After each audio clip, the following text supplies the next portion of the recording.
I did not vote for you. Hold on to your seats, folks. Scarlett Johansson just dropped a bombshell on live TV that even Donald Trump didn't see coming. That's right, the Trump family drama just took a shocking turn, and it's getting juicier by the second. Exercising her right to choose. I'm talking about making choices for her body and her family. Choices regarding birth control options, breast exams, and of course, cancer screenings.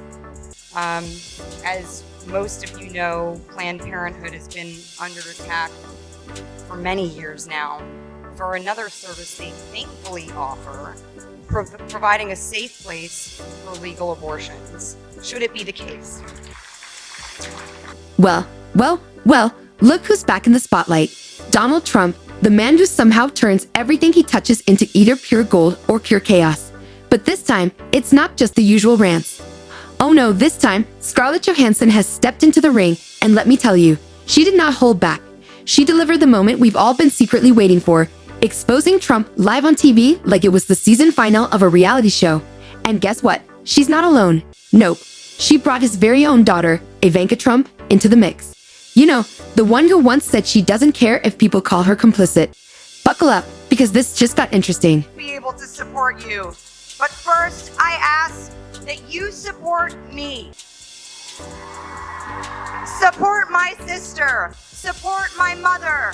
Support my best friend and all of our girlfriends. Support the men and women here today that are anxiously awaiting to see how your next moves may drastically affect their lives. Before we dive headfirst into this glorious mess, let's take a moment to acknowledge the obvious.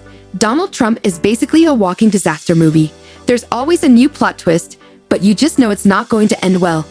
And now, Scarlett Johansson has become the latest person to grab some popcorn, sit back, and say, hey, why not throw a little gasoline on this dumpster fire? Support my daughter, who may actually, as a result of the appointments you have made, grow up in a country that is moving backwards, not forwards, and who may potentially not have the right to make choices for her body and her future that your daughter Ivanka has been privileged to have.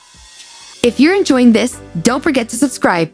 Oh, and by the way, we got exclusive Trump merch available for a limited time. Check out the link in the description. Now, let's talk about celebrities in politics. Some say it's a bad look, others call it a necessary evil. But when Scarlett Johansson, aka Black Widow herself, steps into the ring, it's a whole different kind of show. This isn't some polite endorsement or well-meaning PSA. Oh no, Scarlett didn't show up with diplomacy. She showed up like she was auditioning for the role of Trump's worst nightmare. And first on her list, Ivanka. Oh, Ivanka. Bless her heart. She's mastered that perfect expression of, I really don't want to be here, but here I am. And it only gets better from here. When claims of sexism dominate the race for the White House, Donald Trump's daughter Ivanka works to stay out of the political spotlight.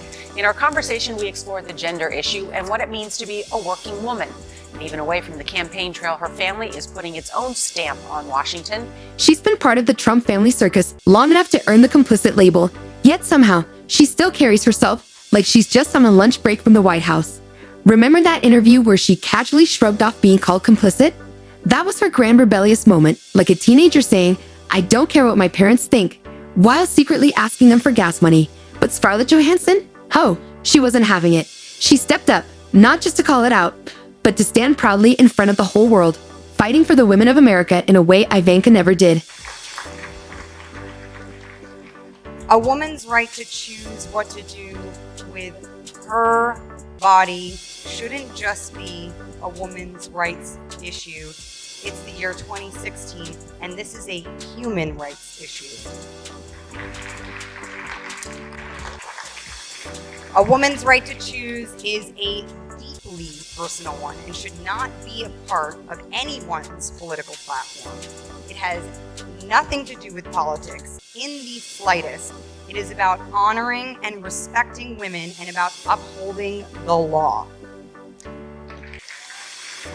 But let's not overlook the fascinating evolution of Ivanka's political career. She started off as the cool, calm, and collected daughter of a man more infamous for his hair than his policies. She played the role perfectly, sipping her latte, watching the world burn, and insisting, oh, I won't get involved in Dad's political stuff. It was all so perfectly staged. That was the plan. Anyway, until she hopped on a private jet and flew straight to Washington, D.C. to, not get involved. Next thing you know, she's setting up shop in the West Wing, stepping right into the swamp she once pretended to avoid. But hey, she totally didn't want to be involved, right? She just happened to become one of Trump's most trusted advisors, handling everything from world affairs to keeping track of how many Diet Cokes Dad could drink. An election year when claims of sexism dominate the race for the White House, Donald Trump's daughter Ivanka works to stay out of the political spotlight. In our conversation, we explore the gender issue and what it means to be a working woman. And even away from the campaign trail, her family is putting its own stamp on organization. Would you like to be a successor? It's not something I prioritize. My brothers and I, early on, we said to one another that as a collective, we could do far more than any of us could do individually. And I really believe that. So for me, title is largely irrelevant. I want to show up at work and love what I do and be able to work on projects that I'm passionate about. Sure, Ivanka, you weren't involved. You were just casually hanging out with Dad, running a full-on political operation while pretending you were only there for the snacks. There's something beautifully ironic about how she went from saying, "I don't care if people call me complicit," to becoming one of the biggest players in this political circus. Maybe that's what she meant by not getting involved. She didn't care enough to stay out of it, but she definitely cared enough to stick around once the perks started rolling in. Oh, and what perks they were. It is time that we all pay it forward. It is time that we all stand with Planned Parenthood for our sisters, our mothers, for our friends, and for our daughters. It is time we all stand united. So this conversation is taken off the ballot, so to speak, and out of the mouths of politicians, remaining a private and personal one between a woman and her partner, her doctor, and herself. But let's not forget the time Ivanka tried to explain her role in her father's presidency. In a CBS interview, she casually said, "Oh, I do a lot of background work with my father." Background work? Really? What is she, the ghostwriter behind every unhinged post that could start World War II? Is she the mastermind behind the alternative facts we've all come to know and love? Because let's be honest, if Ivanka was in charge of the so-called background work, we might as well toss out whatever shred of credibility this family had left. It's almost too much to take in. Before my brother Hunter and I were living with my father, and at 15, I had been working in the entertainment industry for 8 or so years and had been fortunate enough to be eligible for private health insurance through my union.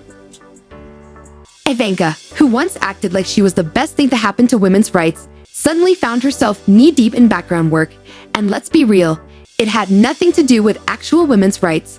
No, it was all about the Trump brand, the Trump family drama, and whatever that thing was that her father was doing in the White House. Honestly, Ivanka could teach a masterclass on how to be politically complicit while still pretending not to care. After all, she's had years of practice, playing the role of the reasonable, moderate Trump kid while the whole world saw exactly what she was doing, running behind her dad, taking notes, and saying things like, "I'm here to help," as everything around her went up in flames. Classic Ivanka. For the phrase complicit, that Jared and Ivanka are complicit in what is happening to the White House. Can you just weigh in on how you feel about that? There have been articles, there have been parodies. What do you think about that accusation? If being complicit is wanting to be a force for good and to make a positive impact, then I'm complicit.